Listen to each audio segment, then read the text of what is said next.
রাধে রাধে। আর বন্ধুরা, আজ আমার হাতে একটি সেট রয়েছে, স্যামসাং M34। সেটটিতে আমরা যখন চার্জার লাগিয়ে দেখলাম তো কোনো চার্জিং বার কিছু শো করছে না এবং আমাদের চার্জিং রিডিং 0 দেখাচ্ছে, 6 চার্জিং অ্যাম্পিয়ার। তো এখন আমরা সেটটিকে আমরা ডিপিএসে কানেক্ট করে দেখব যে আমাদের কত রিডিং টানছে। তো আমরা যখন ডিপিএসে কানেক্ট করে সেটটিকে পাওয়ার সুইচ প্রেস করছি তো কোনো রিডিং এখানে শো করছে না। আপনারা দেখতেই পাচ্ছেন এখানে 0 হয়ে আছে। তো এখন এই সেটে করণীয় কি? আমার এতদিনের কাজের অভিজ্ঞতায় এই সেটটা সিপিইউ প্রবলেম আছে, কারণ পাওয়ার আইসি প্রবলেম থাকলে বা শর্টিং এই সেটে থাকতে পারে, কিন্তু আমি যে এতদিন কাজ করেছি সেই কাজের অভিজ্ঞতাতে আমার এখানে মনে হচ্ছে যে এই সেটটিতে সিপিইউ প্রবলেম আছে। কারণ কাস্টমার যখন এই সেটটি আমার কাছে পাঠিয়েছে তো বলেছে আমি ঘাঁটতে হঠাৎ করে সেটটি একটা ডিসপ্লেতে ঝিরিঝিরি দাগ আসছিল, তারপরে এসেই সেটটি বন্ধ হয়ে যায়, তারপর থেকে আর অন হচ্ছে না। সেহেতু আমরা মাইক্রোস্কোপের ক্যামেরাতে চলে যাব এবং আমরা এখানে সিপিইউ রিভলের প্রসেসটা কাজ শুরু করব। যেসব টেকনিশিয়ানরা নতুন আছেন তারা অবশ্যই ভিডিওটা প্রথম থেকে শেষ পর্যন্ত দেখবেন, দেখলে আপনারা বুঝতে পারবেন যে আমরা কীভাবে সিপিইউ রিভলের কাজটা করি। কারণ অনেক টেকনিশিয়ানই আছেন যাদের সিপিইউ রিভল করতে খুব অসুবিধা হয় এবং তারা ভয় পান। তো বন্ধুরা, ভয় পাওয়ার কোনো দরকার নেই, আপনারা এই ভিডিওটা ভালো মতো দেখুন, দেখলে অবশ্যই জানতে পারবেন যে আমরা সিপিইউ রিভল কীভাবে করি। তো প্রথমে এই আইসির যে চারপাশে গ্লু আছে সেই গ্লুগুলোকে আমরা একটু কাট করে নেব। 857 DW+ যে ব্লোয়ার আছে সেই ব্লোয়ারে 235 সিটের AR3তে রেখে তারপরে আমরা সিপিইউটাকে তোলার চেষ্টা করব। তো আমরা হিটটাকে একটু বাড়িয়ে নেব, এয়ারটা সেম থাকবে, হিটটা থাকবে 340 থেকে 50-এর মধ্যে। এবারে আমাদের যে সিপিইউ তোলার যে ওপেনারটা আছে সেই ওপেনার দিয়ে আমরা ধীরে ধীরে চেক করে দেখব যে আমাদের সিপিইউ তোলার বলগুলো নরম হয়েছে কিনা। নরম হলেই আমাদের সিপিইউটি অটোমেটিক উঠে চলে আসবে, আপনারা ভিডিওতে যেভাবে দেখতে পাচ্ছেন ঠিক সেইভাবেই চলে আসবে। স্যামসাংয়ের ক্ষেত্রে আমরা সবসময় যে পেস্টটা ব্যবহার করব, এখানে যে হোয়াইট পেস্ট থাকে সেই হোয়াইট পেস্টটা তোলার জন্য আমরা সবসময় এখানে রজনটি ব্যবহার করব, কারণ রজনই একমাত্র খুব সুন্দর জিনিস যেটা হোয়াইট পেস্টকে খুব সহজে তুলে দেয়। স্যামসাংয়ের বা অন্য যেসব ক্ষেত্রে সেটের ক্ষেত্রে আমাদের হোয়াইট পেস্ট আছে সেই হোয়াইট পেস্টের জন্য আমরা সবসময় আমাদের রজনটাকেই ব্যবহার করব। রজনটা ব্যবহার করার পর আমাদের যে এক্সট্রা বলগুলো আছে আয়রনের সাহায্যে আমরা সেই বলগুলোকে তুলে নেব, তোলার পর এবং তার সঙ্গে কিছু পেস্টও উঠে চলে আসবে। দ্বিতীয়বার আমরা রজন দিয়ে আমরা ডিসোল্ডার উইকের সাহায্যে যেভাবে আমরা ভিডিওতে দেখতে পাচ্ছি হালকা হাতে খুব স্মুথ হাতে আমরা এখানে যে এক্সট্রা রাংগুলো আছে সেই রাংগুলোকে আমরা সমান করে দেবো। কারণ স্যামসাং সেটে খুব সূক্ষ্ম এই সেটগুলো থাকে, বেশি মাত্রায় তাপ বা হিট পেলে এই সেটটা কিন্তু বোর্ডগুলো ফুলে যায়। তো সেই হেতু আমরা বেশি প্রেসার দিয়ে কাজ করব না, স্মুথ হাতে হালকা হাতে আমরা এই সমস্ত কাজগুলো করব এবং যে এক্সট্রা রাংগুলো আছে ডিসোল্ডার উইকের সাহায্যে আমরা সেগুলোকে তুলে নেব। তো দেখতে পাচ্ছেন আমাদের এই সেটটিতে খুব সুন্দরভাবে আমাদের পরিষ্কার হয়ে গেছে। এবারে আমরা যে আমাদের ডিউকো থিনার আছে সেই থিনারের সাহায্যে আমরা সেটটির চারপাশে যেসব এক্সট্রা পেস্ট লেগে আছে সেই পেস্টগুলোকে আমরা এখান থেকে তুলে দেব।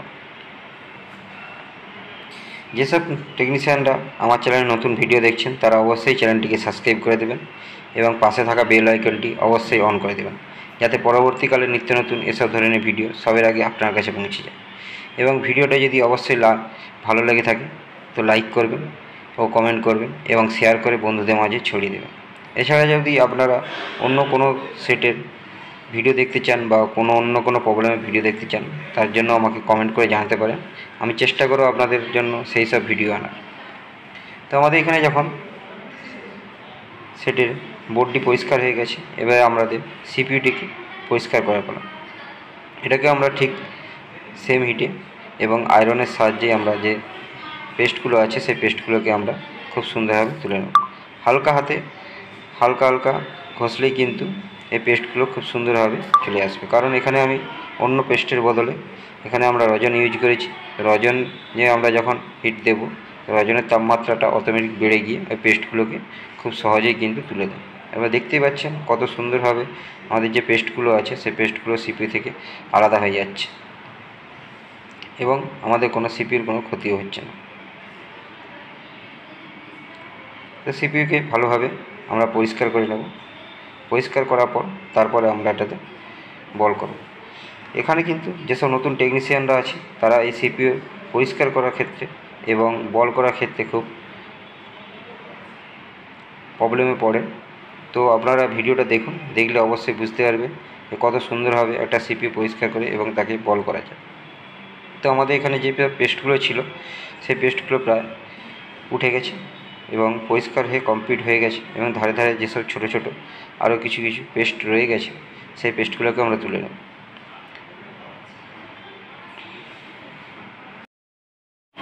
আমাদের এখানে সিপিইউ প্রায় পরিষ্কার হয়ে গেছে। এবারে আমরা যে টিউবের থিনার আছে সেই থিনারের সাহায্যে ভালোভাবে এক্সট্রা যেসব পেস্টগুলো পড়ে আছে এবং রজনগুলো আছে সেগুলোকে আমরা ভালোভাবে থিনারের সাহায্যে পরিষ্কার করে নেব এবং আমরা এখানে একটা কাপড়ের টিস্যু ইউজ করব, যার ফলে সিপিইউটা আরও সুন্দরভাবে পরিষ্কার হয়ে যাবে।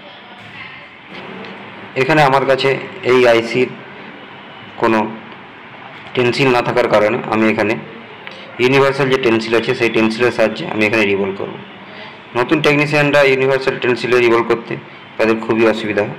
এক্ষেত্রে আমি বলতে পারি আপনারা প্রথমে যে পিপিটি পেস্টটা নেবেন সেই পেস্টটাকে ভালোভাবে শুকিয়ে নেবেন, কারণ ওই পেস্টটা যখন আমরা মার্কেট থেকে কিনে আনি তখন তাতে অনেকটাই রজন দেওয়া থাকে বা ওটা জল জল টাইপের হয়ে থাকে। সেই জলটাকে আমরা টিস্যুর সাহায্যে বা কোনো কাপড়ের সাহায্যে ভালোভাবে শুকিয়ে নেব বা তার সঙ্গে চিপে নেব।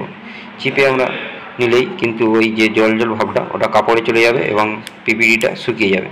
শুকিয়ে গেলে সেই শুকনো পিপিটিটা আমরা এখানে ইউজ করব এবং এখানে আমরা যখন পিপিটিটা লাগাবো খুব হালকা হাতে আমরা পিপিটিটা লাগাবো। লাগানোর পরে এবং আমরা যখন টুইজার দিয়ে টেনসিলটাকে ধরবো সেই টেনসিলটাকে কিন্তু হালকা হাতেই ধরবো এবং দূর থেকে আমরা হিট আপটা শুরু করব। এখানে এয়ারটাকে একটু কমিয়ে দেবো, কমিয়ে দিয়ে এবং হিটটাকে আমরা 320-র মধ্যে রাখবো। দিয়ে আমরা দূর থেকে একটুখানি হিট দিলে একটা একটা বল করে ঠিক ভিডিওতে যেমন দেখছেন সেইভাবেই কিন্তু আমাদের রিভলভ হয়ে যাবে। দেখতে পাচ্ছেন বন্ধুরা আমাদের সিপিইউটা খুব সুন্দরভাবে রিভলভ হয়ে গেছে এবং সেটা ইউনিভার্সাল টেনসিলের সাহায্যে। আপনারাও চেষ্টা করুন, আপনারা চেষ্টা করলে নিশ্চয়ই পারবেন। আশা করব আপনারা এই ভিডিও থেকে কিছু শিক্ষা পাচ্ছেন এবং সেই শিক্ষা একজনও যদি উপকৃত হয় আমি নিজেকে ধন্য মনে করব। দেখতে পাচ্ছেন বন্ধুরা খুব সুন্দরভাবে আমাদের সিপিইউটা বল হয়ে গেছে এবং বলের পরে আমরা ভালোভাবে যে আমাদের ব্রাশ আছে ও থিনারের সাহায্যে আমরা খুব সুন্দরভাবে পরিষ্কার করে নেব, কারণ সিপিইউর মধ্যে কোনো নোংরা বা কোনো ময়লা বা এক্সট্রা কোনো রাং যদি থাকে তখন আমরা কিন্তু বোর্ডে বসাতে গেলে সেটা কিন্তু পরবর্তীকালে আমাদের সেটটি অন নাও হতে পারে।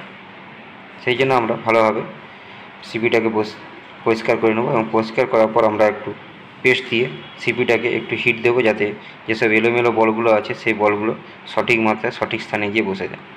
দেখতে পাচ্ছেন আমাদের যে সিপিইউতে হিট দেওয়ার ফলে সমস্ত কিছু বলগুলো একদম পারফেক্ট সাইজের হয়ে বসে গেছে। এবার আমরা এটাকে ভালো করে পরিষ্কার করে নেব।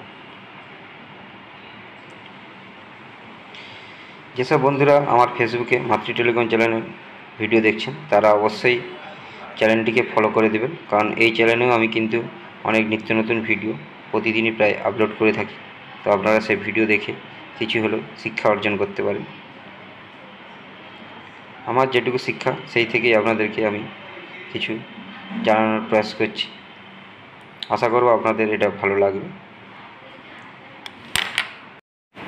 সিপিইউ ঠিকমতো পরিষ্কার হয়ে গেল এরপরে আমরা যে বোর্ডটি ছিল সেই বোর্ডটিকে আরেকবার ভালো করে থিনারের সাহায্যে ভালোভাবে পরিষ্কার করে নেব, কারণ অনেক সময় বোর্ডটি থাকার ফলে কিছু ধুলো ময়লা বা নোংরা ওই স্থানে পড়ে যাবে, যার ফলে সিপিইউ লাগালে আমাদের পরবর্তীকালে সেটটি প্রবলেম হয়ে দাঁড়ায়। তো আমরা বুঝতে পারি না যে কী হবে তখন প্রবলেমটা। তো নতুন যারা টেকনিশিয়ান আছেন তারা অবশ্যই ঠিক এই রকমভাবে পরিষ্কার করে নেবেন। তারপরে আমরা কিছু পেস্ট দেবো, সেই পেস্ট দিয়ে এবারে আমরা সিপিইউটাকে সঠিকভাবে যে সিপিইউর ছাঁচ আছে সেই ছাঁচ অনুযায়ী আমরা এটাকে বসিয়ে নেব। বসিয়ে নিই আমরা যে এয়ারটা এবং হিটটা ব্যবহার করব, আমরা 3-তে এয়ারটা রাখবো এবং হিটটা রাখবো 320 থেকে 340-এর মধ্যে। এখানে আমি অবশ্যই 857 DW প্লাস যে ব্লোয়ার আছে সেই হিসাবে আমি বলেছি। আপনাদের যেসব ব্লোয়ার আছে সেই হিসাবে আপনারা এবং আপনাদের হ্যান্ড স্কিল অনুযায়ী আপনারা হিট এবং এয়ারটাকে ঠিক মেজারমেন্ট করে নেবেন। তো আমাদের সিপিইউ বসানো প্রায় কমপ্লিট। এরপরে আমরা থিনারের সাহায্যে আমরা একটু অপেক্ষা করার পর থিনারের সাহায্যে বোর্ডটিকে ভালোভাবে এসব এক্সট্রা লিকুইড বা পেস্টগুলো আছে সেগুলোকে আমরা পরিষ্কার করে নেব এবং শুকনো কাপড়ের সাহায্যে আমরা এটাকে ওয়াশ করে নেব। তো আমরা সেকেন্ড ক্যামেরায় আমরা চলে এসেছি। দেখতে পাচ্ছেন আমাদের প্রায় কাজ কমপ্লিট হয়ে গেছে। এখানে আমি বলে রাখি যে আমার কিছু ভিডিও কাট হয়ে গেছে, কারণ আমি সিপিইউ রিভলভ করার পরে সেটটা প্রায় প্রবলেম করছিল। তো আমি এখানে পাওয়ার সেকশনের টিনেগুলো তুলে আবার সেটটাকে পুনরায় করে ভোল্টেজ মেপেছিলাম এবং ভোল্টেজ মাপার পর দ্বিতীয়বার আবার সিপিইউ রিভলভ করে আমি সেটটিকে বসিয়েছি। তো সেই কারণে আমাদের এখানে টিনাগুলো উঠা লাগছে। তো এখন আমাদের চেকিংয়ের পালা। আমরা আরেকবার একটু চেকিং করে দেখব যে আমাদের সেটটি পুনরায় অন হয় কি না। তো অবশ্যই ভিডিওটা যদি আপনাদের একটু ভালো লেগে থাকে তো অবশ্যই লাইক করবেন ও বন্ধুদের মাঝে শেয়ার করবেন।